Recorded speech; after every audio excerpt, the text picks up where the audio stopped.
Pemirsa, anggaran pendapatan dan belanja negara atau APBN hingga Maret 2024 masih membukukan surplus sebesar 22,8 triliun rupiah.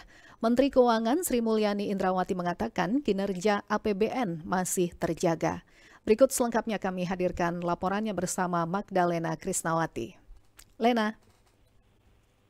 Menteri Keuangan Sri Mulyani Indrawati dan jajarannya hari ini menyampaikan perkembangan realisasi anggaran dan pendapatan belanja negara atau APBN hingga tanggal 15 Maret 2024, di mana APBN masih membukukan surplus sebesar 22,8 triliun rupiah, begitu pula dengan keseimbangan primer surplus 132,1 triliun rupiah.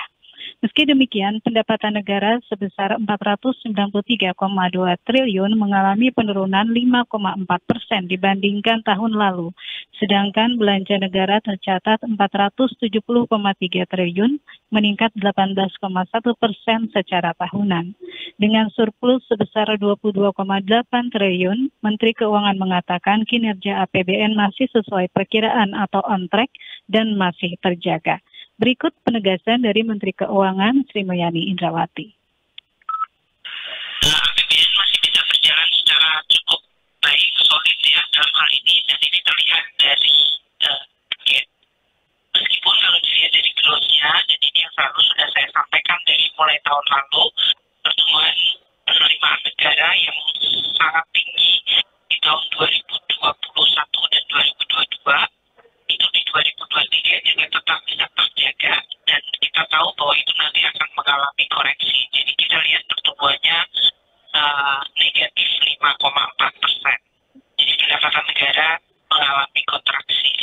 Untuk belanja negara mencapai 470,3 triliun. Ini artinya 14,1% dari pagu sudah dibelanjakan, dan ini tumbuh cukup tinggi, yaitu 18,1% year on year Januari dan Februari sampai pertengahan Maret. Posisi APBN masih mengalami surplus 22,8 triliun atau 0,1% dari PDB, dengan keseimbangan primer juga surplus 132,1 triliun. Menteri Keuangan Sri Mulyani menegaskan APBN akan tetap dioptimalkan sebagai peredam syok akibat gejolak ekonomi global, sehingga daya beli masyarakat dan stabilitas perekonomian domestik tetap terjaga. Selain itu, APBN juga tetap dapat digunakan untuk melakukan pembangunan. Dari Jakarta, Magdalena Krisnawati, Pro 3 RRI, terus mengudara untuk Indonesia.